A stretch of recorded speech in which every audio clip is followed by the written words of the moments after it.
Rise up!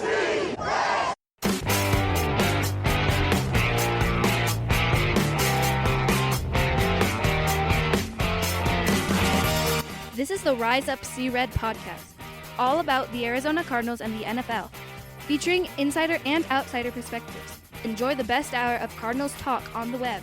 Now here are your hosts, Jess Root and Seth Cox.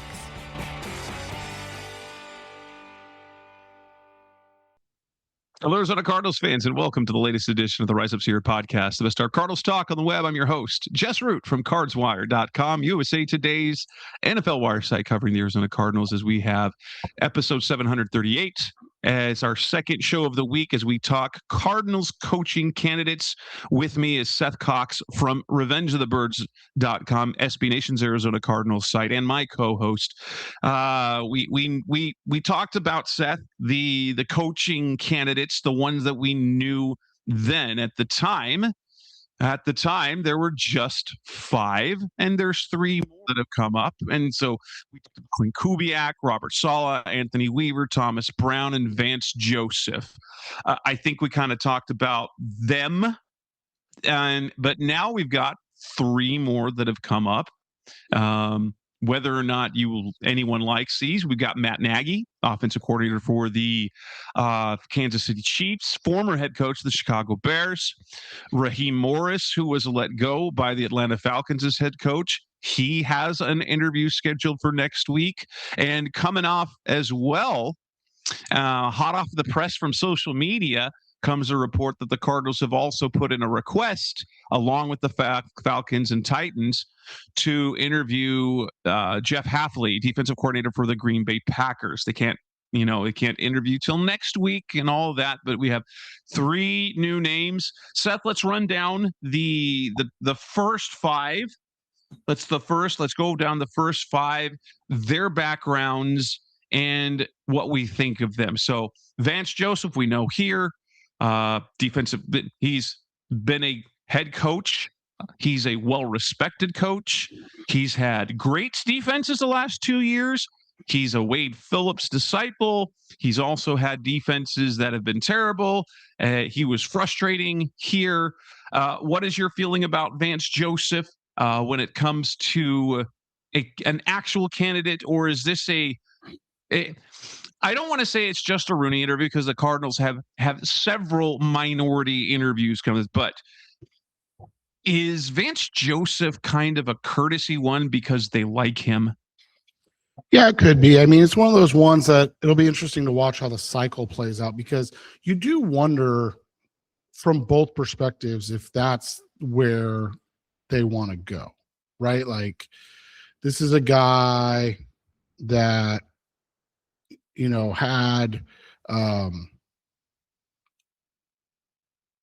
had quite a few chances in Arizona, didn't have the best outcomes. I mean, we can all agree with that. And so when you look at it from that perspective, like, does it make sense for him and for the Cardinals? Like, he was the DC and he had a lot of, I don't want to say failure, because I think that's a unfortunate way to say it, but he didn't succeed the way we had all hoped, right? Like, he was given a lot of what we expected to be solid tools that didn't advance, things of that nature.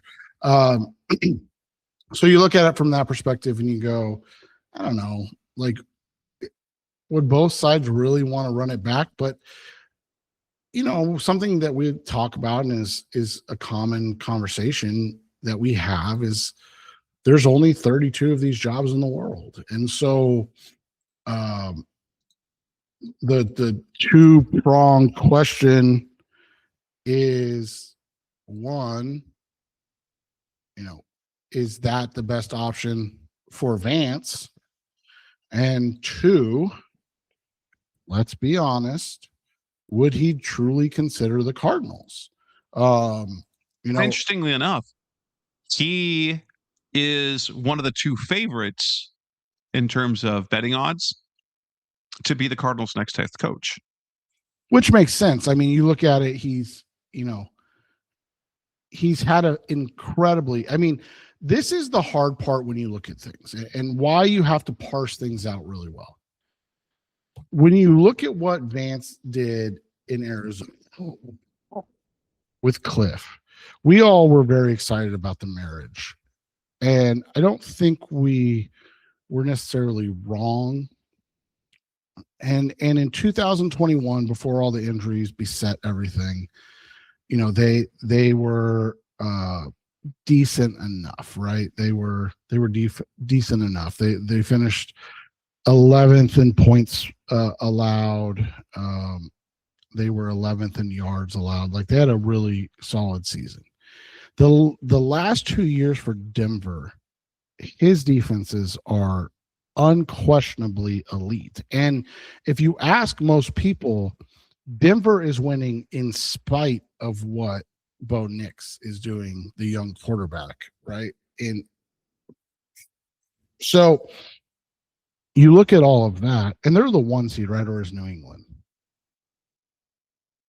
What's that? I'm sorry, you cut out. What was that?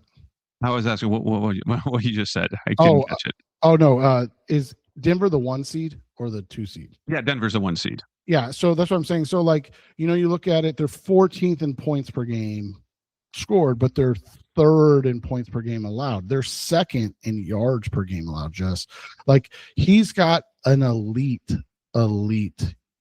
defensive unit. And so when you look at his run in Arizona, it's really hard to separate the two, right? Like, people look at it and they go, oh, you know, he struggled in Arizona. Well, his last 2 years were, or his last year, I should say, was a struggle, right? 2022, but it was a struggle for everybody. I mean, they were 31st. That was a disaster. Yeah, for everyone involved. They were 31st in points, 21st in yards. But you look at what he's done in Denver, right? 27th in points the first year he was there. The last 2 years, he's been 3rd in points per game allowed. 7th in yards, or 29th in yards per allowed his first game, or first season, 7th in yards per game, just second in yards per game. I'm genuinely asking, because I don't know, have the Cardinals ever been 2nd in yards per game allowed in their history? Like, and so that's the thing, is like, this is a guy who knows how to coach defense. Now, there are questions that have to be answered, right? Like, who would he bring? And that's for everybody. You know, whether it's the best offensive coordinator, who's he bringing on for defense, and vice versa, right? Like, those are legitimate questions for everybody. But we have to ask for Vance, like, what would his offenses look like? Who would be his offenses? We know he's not afraid to run it back, right? I mean, he went to Denver after being the failed head coach in Denver. So he went from being a failed head coach in Denver to the DC in Denver. So would he flip-flop that, right? Be the failed DC in Arizona to the head coach? That's what you have to look at it as. But this is the reality is, this is a guy who is still young in his career. I mean, he's only 53. So he's got a lot of years left. And he's a guy that brings a defensive scheme that is successful in the NFL. You can have your qualms about his time in Arizona. 1,000% allowed to do that. But there's just no question that he brings an elite defensive unit. So then we go to Robert Saleh. That is one that feels great. And people are trying to pair him with Mike McDaniel, who was just fired by the Miami Dolphins, and that would kind of be a dream scenario. He would change the defense up a little bit for sure. You'd pull a guy off of the San Francisco 49ers. We like that idea. You worry about the offensive side of the ball and the quarterback situation because that was what bit him in the butt with the Jets. You've got Matt Nagy. Interesting. He's one of the guys that's new. So we'll talk about him in a minute. But Anthony Weaver is an interesting one. The only one with the only guy of this group that doesn't have some sort of like head coaching, even anything, that would be the young stud. Well, both Anthony Weaver and Clint Kubiak, although Anthony Weaver was an associate head coach with John Harbaugh in 22-23 when he was defensive line coach with the Ravens. He's moved his, you know who Weaver reminds me of in terms of career, but a different. It reminds me of Steve Wilkes and Aaron Glenn and those guys, the longtime guys that make a name for themselves, do well, and then get the final opportunity to as head coach. Unfortunately, that hasn't done well for guys like Steve Wilkes and Aaron Glenn thus far. But Kubiak is the young one. He has just been an offensive coordinator. It would be taking a leap, right? But he is the hottest name when it comes to offense right now because of the work that he did with Sam Darnold this last year. The chatter of what he did with Sam Darnold 3 seasons ago, well, 2 seasons before this season, when Darnold was a backup with the San Francisco 49ers, and kind of set him right in this. But Kubiak is the wild card, right? And I don't know which is the right way to go, because what the Cardinals haven't done is hired a guy with head coaching experience other than Bruce Arians with interim experience, at least in the pros, since Denny Green. And so that's kind of where we're at with those. But let's kind of, so what is your initial take on Robert Saleh? Good candidate, bad candidate, big question mark? I think Saleh's a great candidate. I think he's probably, and I know fans hate to hear this, a little out of the Cardinals league in terms of candidate status. Like he's a legit, kind of Dan Campbell-esque type of guy who didn't get it right the first time in a tough environment. And to be fair, nobody's gotten it right in New York in a long time. And so I'm interested to see how, who's willing to go there and stick their neck out for New York, right? Like that's going to be an interesting one. But I think he's a fantastic candidate. I just don't think he's a real option, if that makes sense. that kind of gets the feeling that is the case. What about Clint Kubiak, the offensive hotshot? I've said all along that the one guy that I would have moved off of Gannon for, without question, even if they finished strong, would have been Kubiak. And the reason is this: these young defensive guys are impressive. Okay. So I don't want to take anything away from them. But I feel like it's much easier to find young defensive gurus than it is to find offensive gurus. And so a guy like Kubiak, you're definitely throwing a dart, right? Like he's never been a head coach. You mentioned that part. He's basically, a baby in all of this. I did say, and we did say the other day, we both loved, his work, and people go, well, he's been fired before by New Orleans. It's like, well, he was part of the staff that was fired. It wasn't like they were just like, Kubiak, you're out, right? Like it was the whole staff that got there. But yeah, I mean, I like Kubiak. I think he'd be a great fit. But again, I don't know. I also want to know what the quarterback situation is going to look like as well, ultimately. Though it is like, if they go the young quarterback route, if that's the goal this offseason.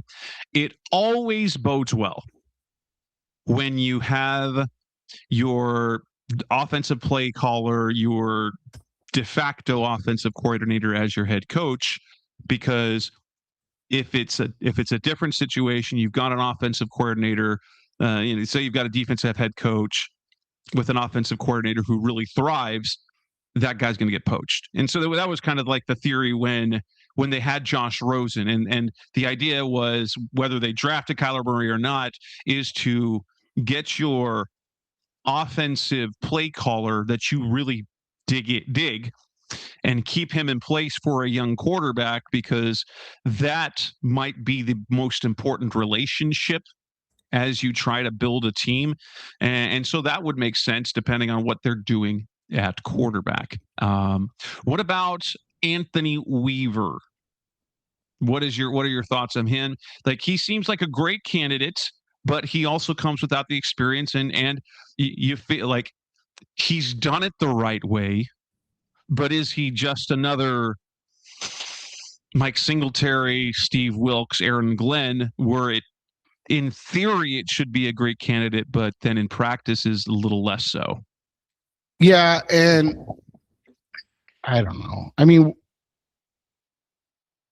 where would you rank him in the, like, your the hard part is this, right? You and I have talked about this a million times, but like, where would you rank him?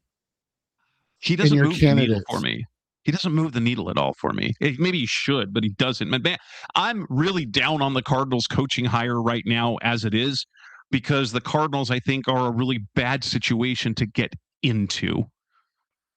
And right. So unless you know the direction they're going, what is your biggest concern?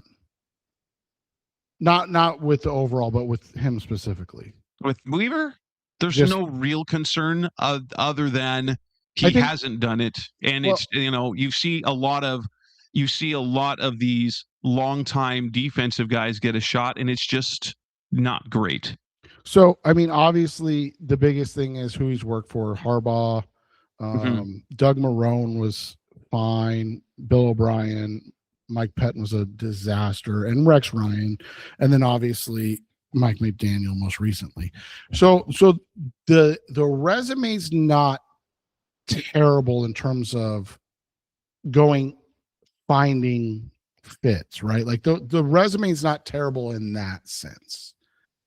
The question becomes, like, out of those guys, right? So you look at it and you go, okay, well, from Miami, who's he going to bring with him? Like, who's on the Miami staff that you're like, oh, I hope they can get that guy? I mean, Darrell Bevell, he's been terrible. Bobby Slowick was a disaster. So like, to your point, he doesn't move the needle, but also, like, you just don't know where he fits, like what his reach is going to be. Whereas a guy like Saleh, again, we'll go back to Saleh because it's probably the pipest of pipe dreams. Like, he's going to have these guys that he can pull in. So it becomes a question mark, right? Of who and why. I mean, Eric Studsville, which would be another, like, ugh. And so that's the hard part about Weaver, is that it's not you don't see it. Like, Kubiak you're worried about, but he's got the nepotism almost, right? Like, right. So, like, at least system wise, that the system offensively shouldn't fail, because Kubiak, Shanahan, that whole connection that they have. And so that offensive system is proven to be more than adequate at worst. So, but yeah, you do have relationships, multiple generations of guys that you go with. What about Thomas Brown? To me, he's like okay, I know nothing about this guy. I mean, he's an interesting one in the sense that I do get the idea that people love what he's done with Drake May. And so you look at what he's done with Drake May.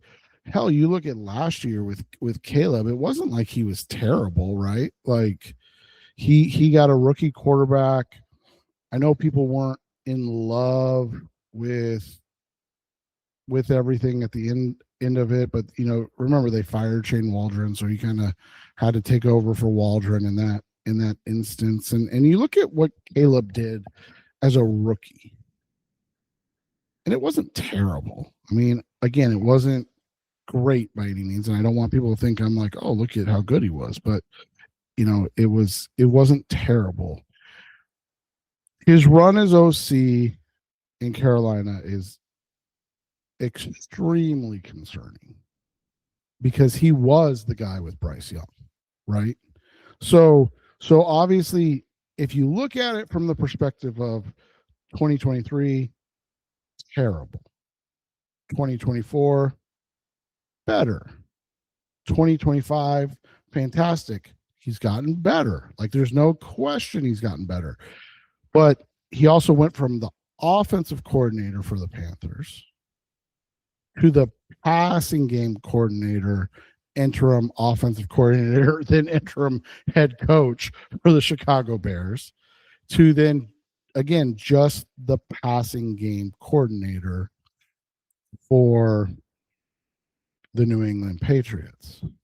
Is the jump really head coach? Right.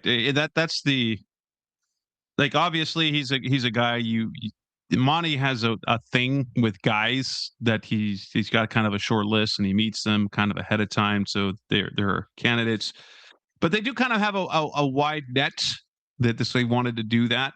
So let's talk about the other guys coming up next on our SFC Red podcast, Mr. Cardinals Talk Web. There's other candidates, the new ones, so we didn't get to talk about them in the other show. That's coming next on SFC Red.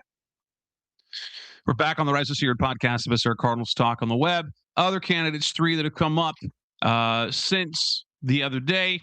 And I think, I'm not sure which one would be the most notable, but one is Matt Nagy, one is Raheem Morris, and one is Jeff Hafley. Now, let's start with Matt Nagy, because obviously he has the Andy Reid connections, because he's been with the exception of his time in Chicago as head coach, he's been with Andy Reid since Philadelphia and coached quarterbacks. Obviously, he worked with Patrick Mahomes. He was their offensive coordinator this year with, by the way, that offense. Patrick Mahomes looked like Patrick Mahomes again before he got hurt. Like, their struggles this year had nothing to do with the offense this year. Had nothing to do with the play of Patrick Mahomes after it started to look like that the Chiefs team was basically barely doing anything. This year he had a big season. And so he has head coaching experience, longtime connections to Andy Reid.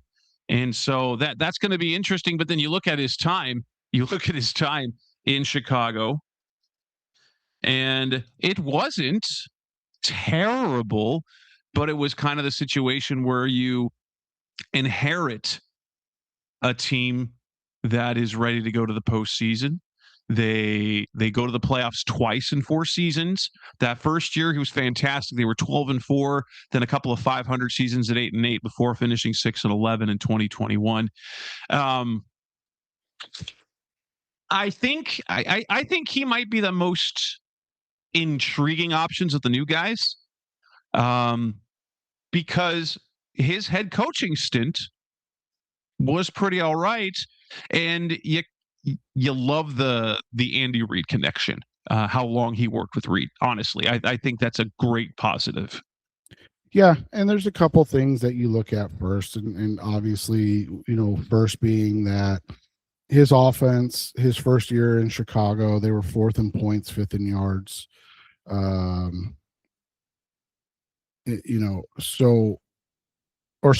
were 9th in points. Sorry, but they were first in defense that year. They went 12-4. They lost in the wild card round, but I think that was the double doink, right? Like that was one of those Yes. years where you look back and it was kind of almost as hokey as it sounds, destiny, right? Like the Eagles were destined to win that year. Like it was gonna happen, whether or not we wanted it to or not. But as our good buddy Blake Murphy likes to talk about, Matt Nagy is going to get you, in that 9-10 win situation. Probably not going to get you much more. That being said, as a Cardinals fan, there's definitely worse things, right? Yes, they than definitely that. are. I know he's not a sexy name that moves the needle, and I get that his offenses in Chicago got progressively worse, but some of that was Mitch Trubisky not really taking the next step, kind of stalling out of who Mitch Trubisky was or is, or whatever it was. That last season he had Justin Fields. Fields is proven to be mostly a flop in the NFL. So those are definitely fits that for what you're talking about, right? Like he is a well-versed, well-seasoned coach. He's been around the block. He has a ton of work that he's done with talented and, quite frankly, untalented quarterbacks that he's gotten good stuff out of. So he's still, dude, it's crazy to think he's still not even 50. Right. Like he's still young in that sense. So, all of that, I'm of the opinion, I don't think it would be a bad hire. I really, truly don't, Jess. Just because, again, this is the Arizona Cardinals. We're not talking about the Ravens, right? Like, and here's the thing. I want people to understand when I say this. The Cardinals' job may end up being better than the Ravens' job. It may. But through, X amount of years of the NFL, it has never been better. The Cardinals' job has never been better than the Ravens' job. So Correct. it is, it would be foolhardy to say, oh, it's finally going to be the better job. So, I think Nagy, for where he's at in his career, where the Cardinals are at in their need, is ideal. Next on the Rise This Year podcast, Mr. Cardinals Talk on the Web. Let's talk about the next guy. The next guy on that list, Raheem Morris. That's coming next on SFC Red. We're back on the Rise This Year podcast, Mr. Cardinals Talk on the Web. Recently fired head coach Raheem Morris is another one the Cardinals have decided to bring in. And Raheem Morris is very interesting because he's been a head coach a couple of times over at a couple of like it's almost been a long time. Like he was head coach for Tampa from 2009 to 2011, then was back down in a position. Well, he did kind of everything for secondary coach. He went from head coach down back to a position coach. He did offense for a few years with Atlanta.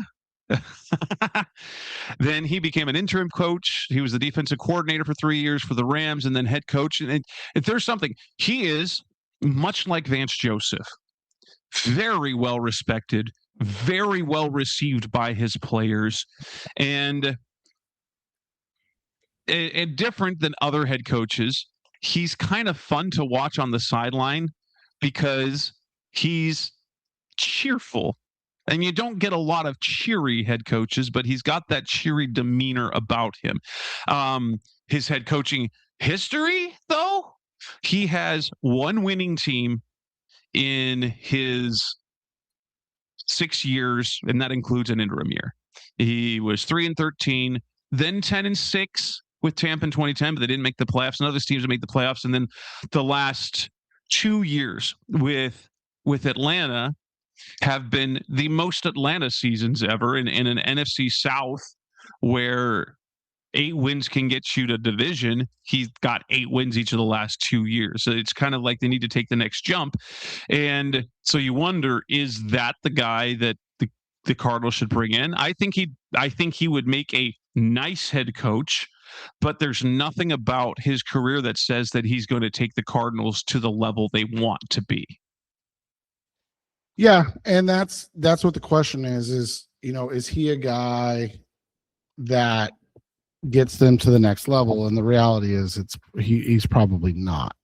That being said, you look at his work again, you know, you kind of go off these things and what he's done. He's been okay as a DC, right? I mean, okay, one top 10 defense, and that was a long time ago. You know, even when he was in LA with the Rams,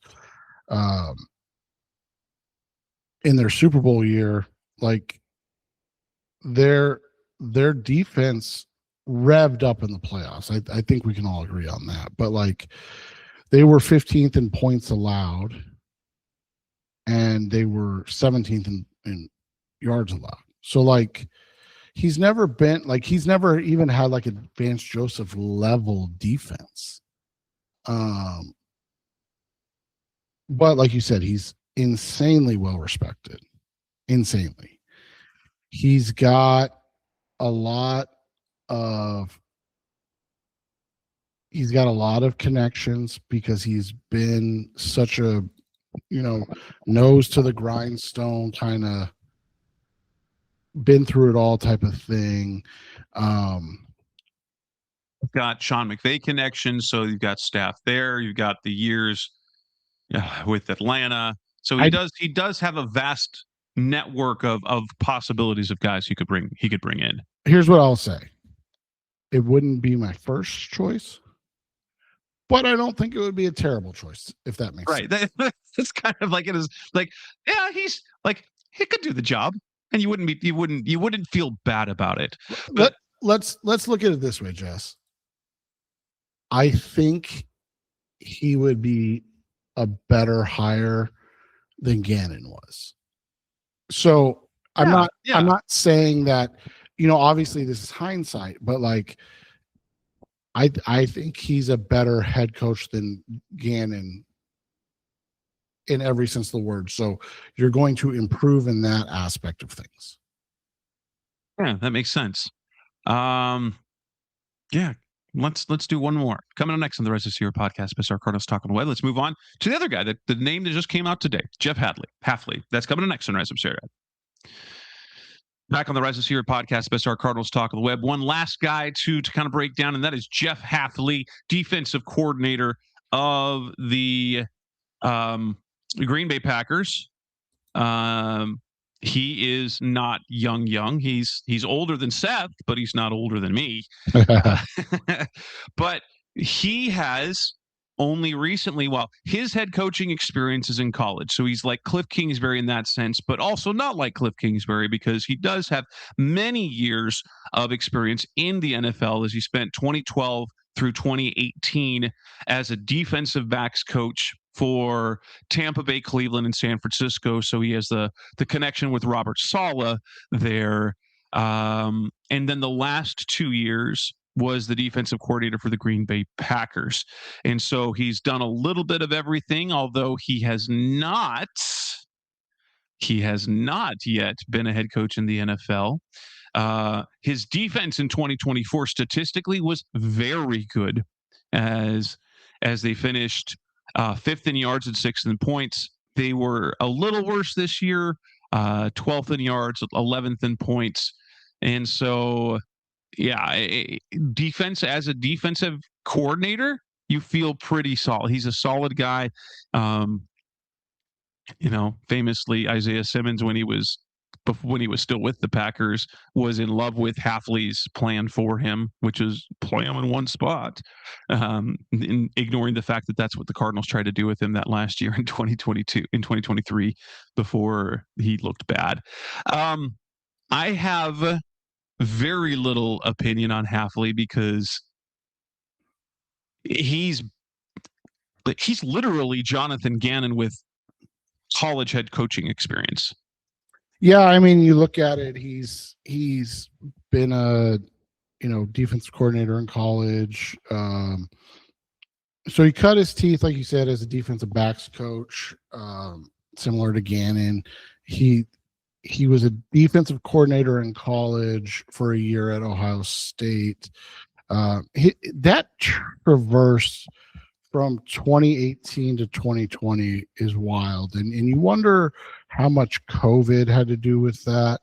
Not necessarily, in terms of his coaching, but like he went from San Francisco to the defensive coordinator at Ohio State to the head coach at Boston College. Like he was a position coach for the 49ers, the defensive coordinator at Ohio State, and then the head coach of Boston College. You're like, wait, what? Like he had been almost out of college football for a decade.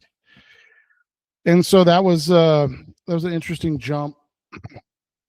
Like you said, his defenses in the last several years have been good. Last year, like you said, special. This year, good enough. I mean, we don't want to overstate things, but also good enough. The question becomes, with regards to Hafley, what on earth does he have from a coaching perspective? Meaning, like, who is he bringing in? You look at his work in Boston College, right? He went 6-5 his first year, 6-6 his second year, 3-9 his third year, and then 7-6. And I don't know what happened, quite frankly. I don't know if he was fired. I don't know anything. But so he was kind of right, just the same guy every year. He had the one down year, but for the most part, it was, the same guy every year. So who is he going to be able to bring with him? Like, you look at this Green Bay staff. Real quick. He was not fired from Boston College. He voluntarily left. He basically fired himself. Okay. So you look at this staff. I mean, maybe a Luke Getsy you can get to come with you. He's a guy that's been an OC in a couple spots. Very terrible. Very, very terrible overall work. But again, he was the OC for the Chicago Bears under Matt Eberflus. Like not even the Caleb Williams Chicago Bears, right? Like who was their quarterback? Was that the Fields? Yeah, that was the Justin Fields Chicago Bears. So it's like, it's hard to hate on Getsy for that, but like that's are you going to move a needle by bringing Jeff Hafley and Luke Getsy, right? Like, hey, the guy that couldn't make anything work in Green Bay or Las Vegas is going to now be our offensive coordinator. So that's always my question with guys like Hafley, is he's been a decent DC for 2 years. He's obviously got a vast, history, but his lack of being in the league and going up through the league, like, don't get me wrong, going backwards from being a college head coach to a NFL DC is not a huge step back, right? Like, it's not like, oh my gosh, this is terrible. But at the same time, why is this guy all over the place in terms of NFL college, back and forth? And does he have the pull to get solid NFL coaches, which is what there could be seen as the issue for the Arizona Cardinals under Jonathan Gannon? Their inability to get good, solid NFL coaches to come in and be on the coaching staff. So that's what my question is with Hafley, and even going back a little bit to Weaver, right? Like, those are the two that I have those questions about. Like we said, Kubiak's a name that will draw because of his dad and his history and his work with Shanahan, the Shanahans. Hafley doesn't have that, right? Weaver doesn't have that. They're going to have a harder time filling out a mature staff, which I think is something that, we haven't talked about a lot, but that's something that you and I would kind of like to see is not necessarily the Bruce Arians level of maturity on the staff, right? But could you go 60-40 in terms of not have everybody holding their position for the first time, which Right. is literally everything about Gannon's staff was they were first time this, because Monty first time GM, Gannon first time head coach, Pat Singh-Rallis first time coordinators, Izzy Wilfork first time like almost all of their staff was in their job that they had with the Cardinals for the first time. Yeah. And that's we'll see if that's kind of the route they decide to go this way, if they want more experience or guys who have been in those positions before, and the guys that they've chosen to interview, it suggests that is something they might be looking for. Now, Hafley, he's got head coaching experience, 4 years in college. That's not something to sneeze at, and that's something that when Cliff Kingsbury was hired, that's head coaching somewhere in college, head coaching in the pros. You've been a head coach. You know how to run practice. You know how to lead staff. You know how to lead players. So it's not foreign to them. And that, honestly, Hafley will be doing that for the first time. And so that gives us a good rundown of what we think of the guys there. And so with that, we've got another show that we're going to record, but that will wrap up this edition of the Rise Up C-Red podcast, about our Cardinals talk on the web. That's Seth Cox. I'm Jess Root. We'll be back again soon. Thanks for listening to the latest edition of the Rise Up C-Red podcast. Listen to previous episodes and subscribe to the show on Apple Podcasts, Stitcher Radio, Audioboom, or many other podcast platforms, so shows are delivered directly to your mobile device. Please give the show a 5-star rating and always support the sponsors who support the show. We'll be back soon for the best hour of Cardinals talk on the web. Rise up Red Sea, be Red Sea Red, and of course, Rise Up C-Red.